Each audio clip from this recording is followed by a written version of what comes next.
بسم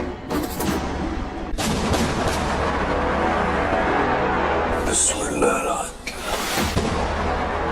أبطال مسلسل جعفر العمدة الجزء الثاني والقصة الرسمية للمسلسل وآخر تطورات وأخبار المسلسل وكمان مصير عرضه في موسم رمضان 2024. كل ده وأكتر بإذن الله هنعرف تفاصيله في حلقتنا النهاردة من قناة رمضان مشرفنا. فهلا والله عليكم متابعي قناة رمضان مشرفنا في فيديو جديد. معكم أداء فويس أوفر محمد يسري. وطبعا أنت عرفت موضوع حلقتنا النهاردة، فمن غير مقدمات كتير وعاوزين نخش في الحلقة، يلا بسرعة انزل ادعم الفيديو بلايك واشترك في القناة وفعل زر التنبيهات عشان يوصلك كل جديد. ويلا بينا نبدأ حلقتنا ونقول بسم الله توكلنا على الله. وزي ما متعودين بنبدا كل حلقاتنا بالصلاه على نبينا المصطفى عليه افضل الصلاه والسلام. تعال نخش يا صديقي على التفاصيل اللي معانا بالترتيب اللي انا بداته لك في بدايه الحلقه، وهنبدا بابطال مسلسل جعفر العمده الجزء الثاني. فالابطال يا صديقي اللي شاركوا في احداث الجزء الاول من مسلسل جعفر العمده، في عدد منهم قليل مش هيشاركوا في الجزء الثاني، وفي عدد كبير منهم هيشاركوا في احداث الجزء الثاني باذن الله. فتعال اقول لك اللي مش هيشاركوا في احداث جعفر العمده الجزء الثاني. اللي مش هيشاركوا يا صديقي في احداث جعفر العمده الجزء الثاني النجمه الكبيره منة فضالي، اللي هي اساسا يا صديقي اتلغى دورها بعد طلاقها من جعفر العمده في الجزء الاول، ومش هتكون النجمه منة فضالي في احداث الجزء الثاني من المسلسل، وهيكون ليها بديل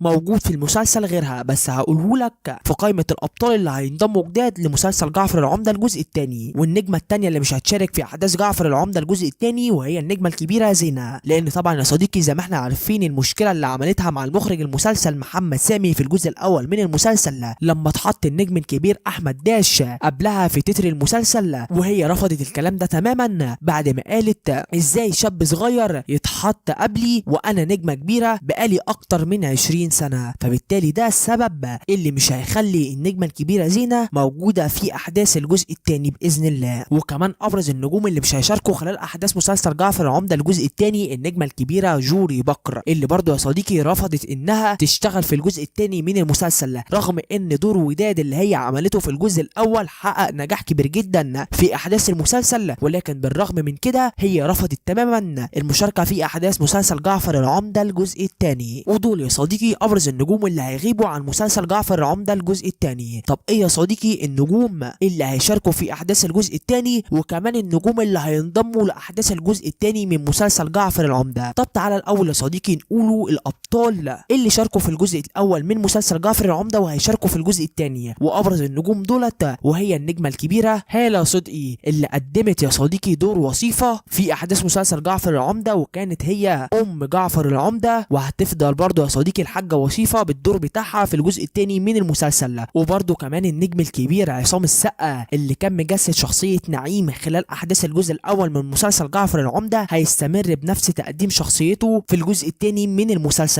وكمان النجم الكبير احمد فهيم اللي كان مجسد شخصيه سيد اخو جعفر العمده، هيفضل برضه في احداث الجزء الثاني من المسلسل. وكمان يا صديقي النجم الكبير احمد داش هيفضل برضه بنفس دوره اللي كان مقدمه في الجزء الاول، وهيكون ابن جعفر العمده برضه في الجزء الثاني من المسلسل. والمفاجاه هنا برضه يا صديقي ان النجمه الكبيره ايمان العاصي هتشارك في الجزء الثاني من المسلسل رغم انها اتسجنت، وهنعرف دورها في الجزء الثاني بس لما نيجي لقصه المسلسل. وبرضه النجمه الكبيره مي الكساب هتشارك في الجزء الثاني من المسلسل، وهتكون زوجة جعفر العمده برضه في الجزء الاول من المسلسل، وجعفر العمده مش هيطلقها نهائيا، وهتكون برضه على ذمته في الجزء الثاني من المسلسل باذن الله. وكمان يا صديقي عيله فتح الله اللي شاركت في الجزء الاول من المسلسل كلها هيكونوا موجودين برضه في الجزء الثاني من المسلسل باذن الله. اهمهم طبعا النجم الكبير منذر ريحانه، والنجم الكبير احمد عبد الله، والنجم الكبير طارق النهري، ودول برضه يا صديقي هيستمروا في احداث الجزء الثاني من المسلسل باذن الله. وكده يا صديقي دي كانت الابطال الرسميين اللي هيشاركوا في الجزء الثاني من المسلسل وشاركوا في الجزء الاول. طب ما تيجي يا صديقي نخش على الابطال اللي هينضموا جديد على الجزء الثاني من المسلسل. الابطال اللي هينضموا جديد يا صديقي في اسماء مطروحه كتيره جدا لسه ما تمش الاعلان عنهم. ابرز الاسماء ديت هيكون النجمه الكبيره مي عمر اللي من اقوى النجوم المرشحه للانضمام للجزء الثاني من المسلسل، وكمان النجمه الكبيره ياسمين صبري اللي برضه مرشحه للمشاركه في الجزء الثاني. ودولت يا صديقي ممكن واحده منهم هما الاثنين مي عمر او ياسمين صبري تنضم للجزء الثاني من المسلسل، وهتكون هي مرات جعفر العمده الرابعه في الجزء الجديد من المسلسل. ويا صديقي برضه من ابرز النجوم المرشحين للانضمام للمسلسل النجم الكبير ماجد المصري اللي بنسبه كبيره باذن الله يا صديقي هيكون موجود في الجزء الثاني من المسلسل.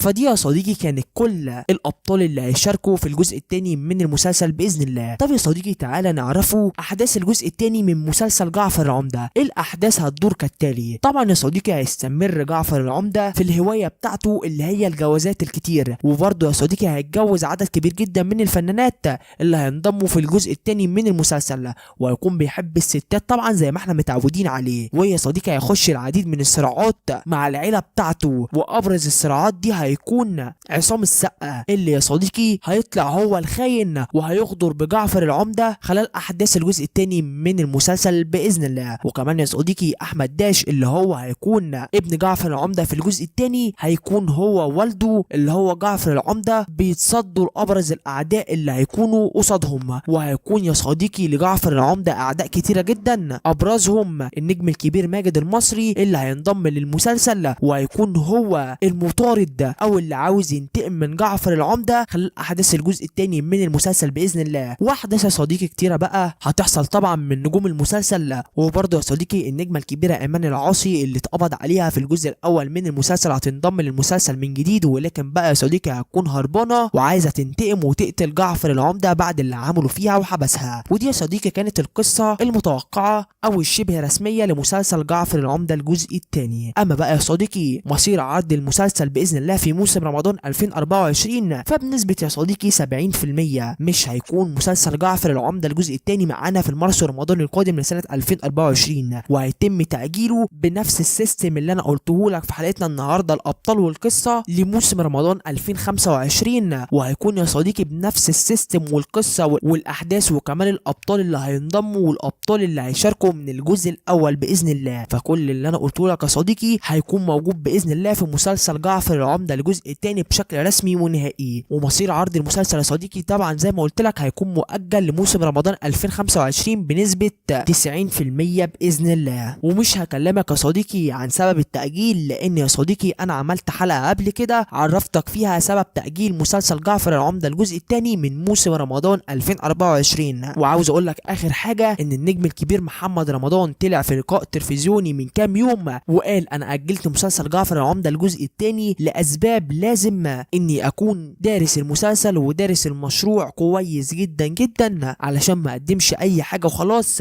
وخلي مسلسل جعفر العمدة الجزء الاول يفشل فشل ذريع لو عملنا حاجة غلط في الجزء الثاني من المسلسل باذن الله يا صديقي هيكون من انتاج شركة سينرجي للمنتج تامر مرسي، وهيكون من تأليف واخراج النجم الكبير والمخرج محمد سامي. فكده يا صديقي اكون وصلت نهاية حلقة النهارده. لو عجبتك الحلقة انزل ادعم الفيديو بلايك واشتراك في القناة وفعل التنبيهات عشان يوصلك كل جديد. ده كان معاكم مدافع فويس اوفر محمد يسري، وسكريبت حلقة النهارده برضو من محمد يسري. اشوفكم في فيديو قادم هنا على نفس القناة. يلا سلام.